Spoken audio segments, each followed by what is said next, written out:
Hey guys, it's Zoe. Welcome to my 9th Flosstube episode. It's Saturday, November 4th, and I hope everyone's month is off to a good start. So today I'm going to start out with whips because I don't have any finishes to share this week. I do have some haul to share, and then I'm going to talk about my plans for stitching over the next week. And at the end, I ran out of time last time, so I have some non-stitchy family Halloween stuff to share if you're interested. If not, you can just stop watching after the stitchy part. So let's start with works in progress.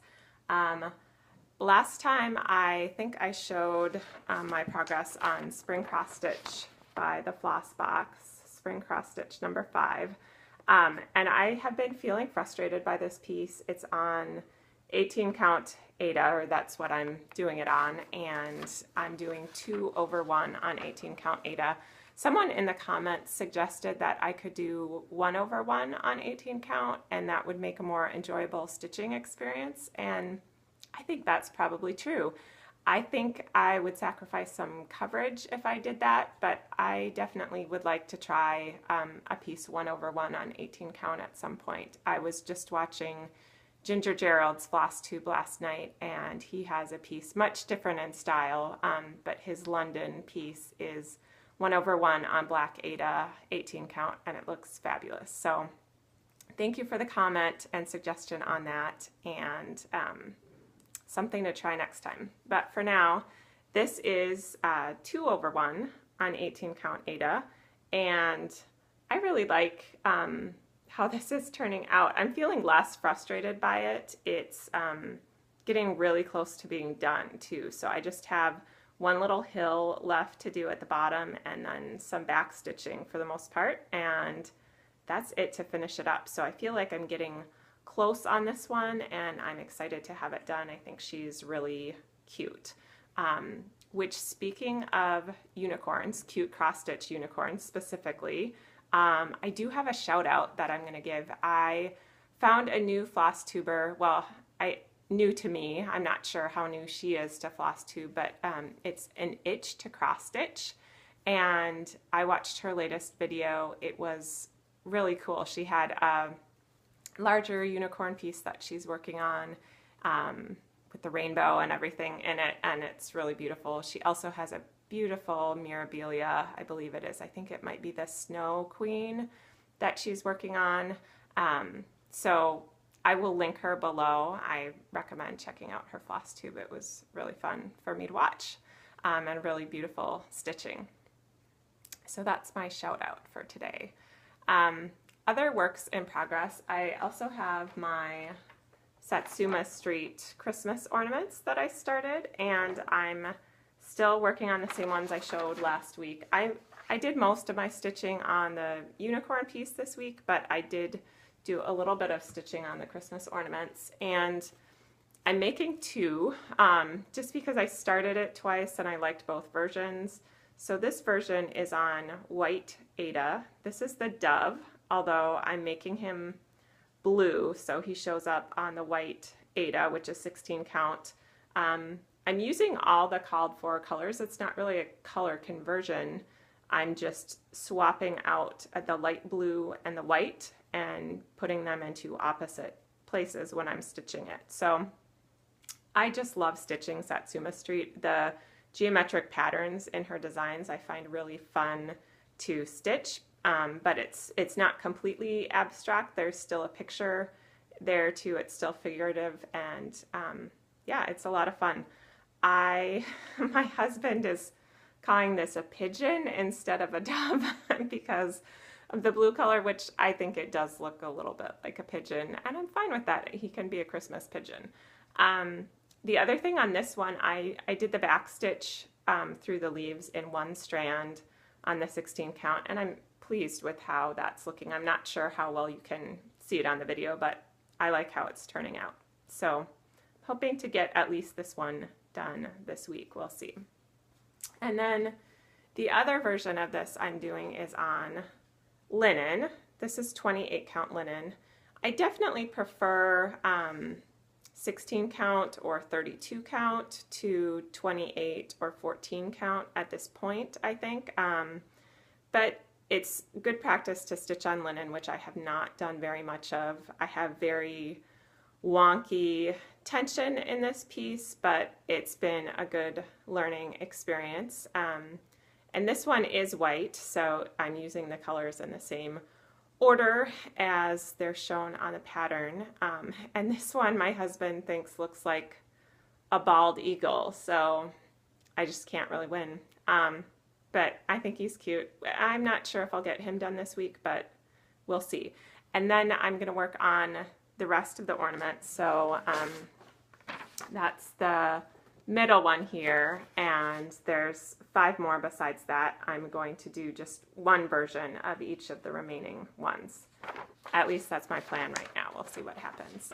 Yeah, so then haul. So last time I showed a couple of finishes, Foxy and Owls, and thank you everyone for the nice comments and helping me figure out a finishing method for them. So I saw a lot of comments that were in favor of doing the pillows versus doing it framed, and that's what I was leaning towards as well. You could probably tell that in the video. So I did get some fabric for Mr. Foxy. So here's Foxy again. I got a pillow form at Joann. This is all from Joann. This is 12 by 16 inches, and I'm thinking I'm going to put Foxy kind of off center to the side. And then I also got these fabrics to go with him. So there's like a checked fabric, light green dragonfly fabric, and then the brown, almost brocade looking fabric. And I'm really happy with the colors that I picked. I think it's a good combination. It took me a long time to pick.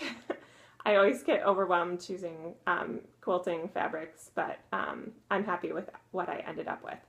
And then for the back of the pillow, I got this really pretty, blingy, kind of gold leaf brocade design. And yeah, I like the kind of deep peacock tones with the brown of the fox. I think those complement each other really well. I'm not sure if the gold goes with it, but I just thought the fabric was really pretty, and that's what I bought. So that's how I would finish Foxy if I actually finish him. And here's where so last week I couldn't decide how to finish him, and now I'm feeling not very well. I don't know if I would say I'm not feeling motivated to finish him. I don't really enjoy the finishing process. I enjoy stitching a lot. And so when I have free time and I'm thinking about how I want to use that free time, I'm much more drawn to stitching than finishing. I don't know, are you guys that way? Do you have a preference? Because I know some people, I know McKenna in her last video, she was saying how much she likes the finishing part of it, and she gets really excited and it motivates her to finish stitching, and that would be awesome. I'm much more of a process stitcher, and I like the actual stitching, and then when I get done I'm kind of like, do I do anything else with it? I don't know. So I like what I picked out to finish Foxy. I just don't particularly like the sewing part of it and the finishing part of it, so I don't have a plan this week to work more on that. I think I might let it sit for a bit and decide what to do, but I'd really like to get some good stitching time in that week, in this week that's coming up, and so that's going to be my focus there. So that's a good segue into plan. So my plan for this week is to really focus on stitching, working on my Christmas ornaments, on my doves, and then what I do enjoy, so some people like to think about how they're going to finish their project as they're stitching it. I like to think about what my next project will be as I'm stitching it. And so I have been looking at some different charts online and have a few things that I've been thinking about. So, oh, I forgot to show one thing for Foxy's pillow though. So cute. These are little fox buttons. that I was going to put on the accent stripe, which would be the light green. Very cute, also from Joanne. So yeah, so we'll see. Also, I think I forgot to say the designer of this design. It's an Etsy designer, and it's Velvet Pony Design, I believe, on Etsy. I will definitely link it below in the description if you're wondering. And I did it 2/1 on 18 count Aida in the called for colors. So other plans, potential next projects. I'm gonna get my iPad here. And so there's a couple that I looked at that I've liked. One is this. This is Give Thanks with a Grateful Heart.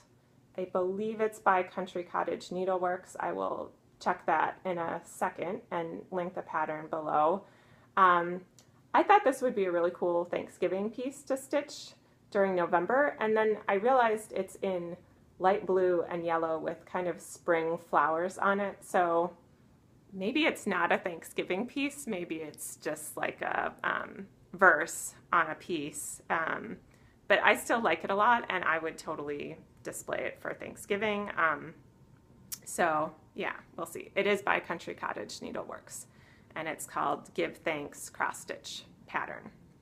So that's one I've been looking at. It has a few overdyed flosses in it, but also has DMC, so I like that combination and that look.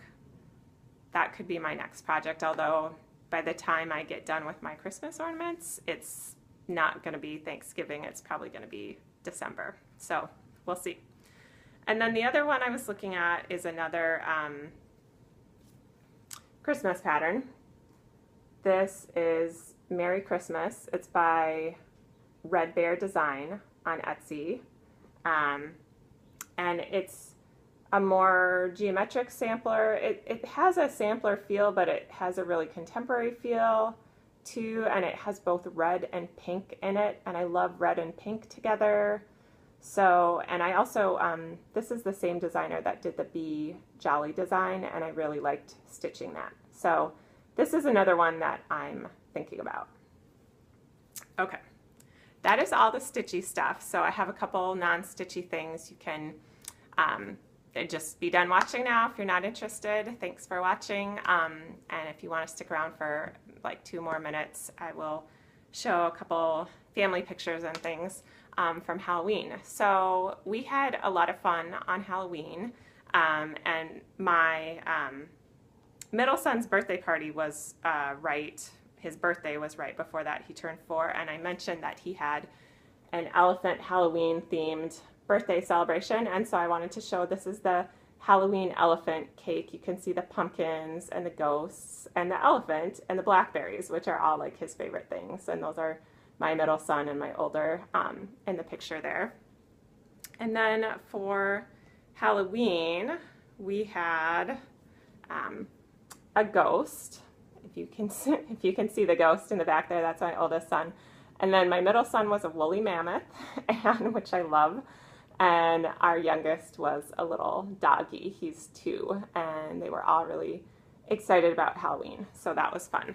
Yeah, and then the last thing, this is an FFO, but it's not by me. So this is a Halloween house that my favorite is like the little pipe cleaner spider. This is a house that my oldest son, who's 7, and my husband made together as a little project to do. There's a little witch that lives around here. She has a little broom too, and there's a little ghost figurine somewhere, but our boys always take it with them to bed, and I can never find it. So yeah, that's the Halloween house that they had fun doing. So other than that, yeah, Halloween's over. It's November. I feel like the year is coming to a close quickly, but I hope everyone is having a cozy fall and a good start to November, and have a happy stitchy week. Bye.